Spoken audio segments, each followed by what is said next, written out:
साल था 1600।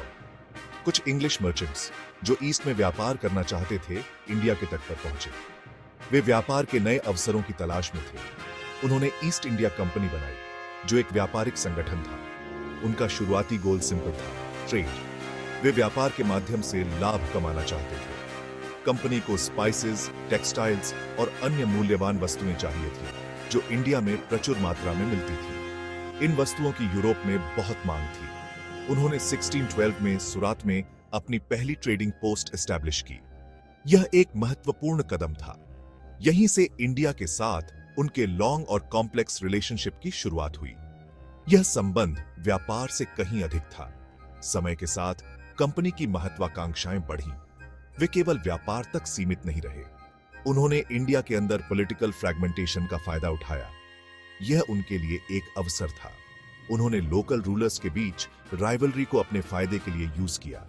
इससे उन्हें अपनी स्थिति मजबूत करने में मदद मिली। धीरे धीरे उनका इन्फ्लुएंस व्यापार से बढ़कर लोकल पॉलिटिक्स में दखल अंदाजी करने लगा। वे स्थानीय राजनीति में हस्तक्षेप करने लगे और उन्होंने अपनी पावर को कंसोलिडेट करना शुरू कर दिया। यह एक लंबी प्रक्रिया थी, लेकिन वे इसमें सफल रहे। ईस्ट इंडिया कंपनी की पावर की भूख ने बड़े बड़े कॉन्फ्लिक्ट्स को जन्म दिया। 1757 में प्लासी की लड़ाई एक टर्निंग पॉइंट थी। रॉबर्ट क्लाइव के नेतृत्व में कंपनी की सेना ने बंगाल के नवाब को हराया। इस जीत ने उन्हें बंगाल पर कंट्रोल दे दिया, जो एक वेल्थी और फर्टाइल रीजन था। 1764 में बुक्सर की लड़ाई में एक और डिसाइसिव विक्ट्री मिली। कंपनी ने मुगल बादशाह शाह आलम द्वितीय और अवध के नवाब की कंबाइंड फोर्सेस को हराया। इन विक्ट्रीज ने इंडिया में कंपनी के डोमिनेंस को और मजबूत कर दिया। वे सब कॉन्टिनेंट में लीडिंग पावर बन गए। ईस्ट इंडिया कंपनी का रूल बिना चैलेंजेस के नहीं था। 1857 का सिपॉय म्यूटिनी ने उनके कंट्रोल की नींव हिला दी। यह अपराइजिंग, जो कंट्रोवर्शियल राइफल कार्ट्रिजेस की वजह से शुरू हुआ था, पूरे उत्तर भारत में फैल गया। हालांकि ब्रिटिशर्स ने रिबेलियन को दबा दिया, लेकिन इससे कंपनी रूल की कमजोरियां उजागर हुईं। म्यूटिनी के बाद ब्रिटिश क्राउन ने इंडिया का डायरेक्ट कंट्रोल अपने हाथ में ले लिया। यह 1858 में ब्रिटिश राज की शुरुआत थी। ब्रिटिश गवर्नमेंट ने एडमिनिस्ट्रेटिव रिफॉर्म्स इंप्लीमेंट किए। उन्होंने कंट्रोल को सेंट्रलाइज करने और फ्यूचर में होने वाले अपराइजिंग्स को रोकने का लक्ष्य रखा। उन्होंने एक नई सिविल सर्विस एस्टैब्लिश की और सेना को रीऑर्गेनाइज किया। Section 4, A society transformed social and economic impacts of British rule. The British Raj brought about profound changes in the social and economic fabric of India. British rule Bharatiya Samaj में significant changes लेकर आया. It altered the traditional social structures and introduced new systems that had long-lasting effects. Western education के introduction का गहरा प्रभाव पड़ा. It not only provided new knowledge, but also changed the way Indians perceived the world. इससे English educated Indians का एक नया class बना. This class became instrumental in the socio-political landscape of India. इस नए क्लास ने आधुनिक भारत को आकार देने में महत्वपूर्ण भूमिका निभाई. They were the torch bearers of modern ideas and reforms. हालांकि इसके कारण traditional Indian education systems का erosion भी हुआ. Ancient systems of learning and indigenous knowledge were sidelined. Economically, British policies के कारण traditional industries का decline हुआ. Handicrafts and local industries suffered immensely. India, British factories के लिए raw materials का source बन गया. This exploitation led to the depletion of local resources. इसके परिणाम स्वरूप widespread poverty और unemployment फैला. The economic policies favored British interests, leaving many Indians in destitution. Britishers ने railways और telegraph जैसी नई technologies भी introduce करवाईं. These innovations were revolutionary in terms of infrastructure. हालांकि इन innovations ने transportation और communication को modernize किया, लेकिन ये मुख्य रूप से British interests को ही serve करते थे. The benefits were skewed, primarily aiding British economic and administrative control over India.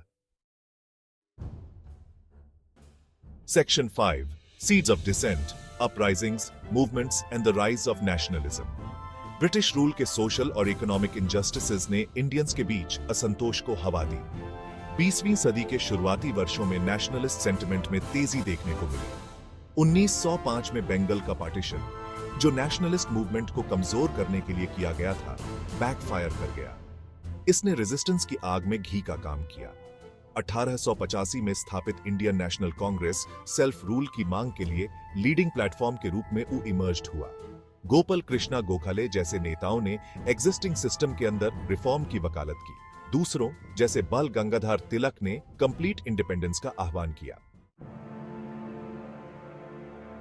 Section 6 leaders of the freedom struggle profiles in courage and sacrifice. भारतीय स्वतंत्रता संग्राम का नेतृत्व असाधारण व्यक्तियों के एक समूह ने किया। महात्मा गांधी अपने नॉन वायलेंट रेजिस्टेंस के फिलॉसफी के साथ प्रमुख नेता के रूप में उभरे। उनके सत्याग्रह मूवमेंट्स, जिसमें नॉन कॉपरेशन मूवमेंट और सॉल्ट मार्च शामिल हैं, ने लाखों इंडियंस को मोबिलाइज किया। भारत के पहले प्रधानमंत्री जवाहरलाल नेहरू ने एक आधुनिक, सेक्युलर और डेमोक्रेटिक इंडिया का विजन प्रस्तुत किया। सरदार वल्लभ भाई पटेल ने प्रिंसली स्टेट्स को इंडियन यूनियन में इंटीग्रेट करने में महत्वपूर्ण भूमिका निभाई। सुभाष चंद्र बोस ने फॉरवर्ड ब्लॉक का गठन किया और द्वितीय विश्व युद्ध के दौरान एक्सिस पावर से समर्थन मांगा। किसी भी तरह से कंप्लीट इंडिपेंडेंस की वकालत की। Section 7 Towards the Dawn of Freedom, the final push for independence. This chapter delves into the final tumultuous years leading up to India's hard-won independence. द्वितीय विश्व युद्ध ने ब्रिटिश एम्पायर को कमजोर कर दिया। युद्ध के दौरान ब्रिटिश संसाधनों और ध्यान का एक बड़ा हिस्सा यूरोप में केंद्रित था, जिससे भारत में उनकी पकड़ ढीली पड़ गई। 1942 में गांधी द्वारा शुरू किया गया क्विट इंडिया मूवमेंट ने तुरंत आजादी की मांग की। इस आंदोलन ने पूरे देश में एक नई ऊर्जा और जोश भर दिया, जिससे लाखों भारतीय स्वतंत्रता के लिए एकजुट हो गए। युद्ध के बाद ब्रिटिश गवर्नमेंट ने इंडिया को आजादी देने का फैसला किया। यह निर्णय कई वर्षों के संघर्ष और बलिदान का परिणाम था। हालांकि रिलीजियस लाइंस के आधार पर इंडिया और पाकिस्तान में पार्टीशन होने के कारण वाइड स्प्रेड वायलेंस और डिस्प्लेसमेंट हुआ। इस विभाजन ने लाखों लोगों को उनके घरों से बेदखल कर दिया और अनगिनत जिंदगियों को प्रभावित किया। 15 अगस्त 1947 को इंडिया ने आजादी हासिल की, जो ब्रिटिश एम्पायर के अंत का प्रतीक था। इस दिन को पूरे देश में हर्षोल्लास के साथ मनाया गया और यह भारतीय इतिहास में एक महत्वपूर्ण मील का पत्थर बन गया। आजादी की लड़ाई बहुत बड़ी कीमत पर मिली थी, लेकिन इसने इंडिया के लिए एक नए युग की शुरुआत की थी। स्वतंत्रता संग्राम के दौरान अनगिनत लोगों ने अपने प्राणों की आहुति दी और उनके बलिदान को कभी नहीं भुलाया जा सकता। देश के सामने कई चैलेंजेस थीं, लेकिन अब वह अपनी डेस्टिनी खुद तय करने के लिए स्वतंत्र था। स्वतंत्रता के बाद भारत ने विकास और प्रगति की दिशा में कई महत्वपूर्ण कदम उठाए, जो आज भी जारी हैं।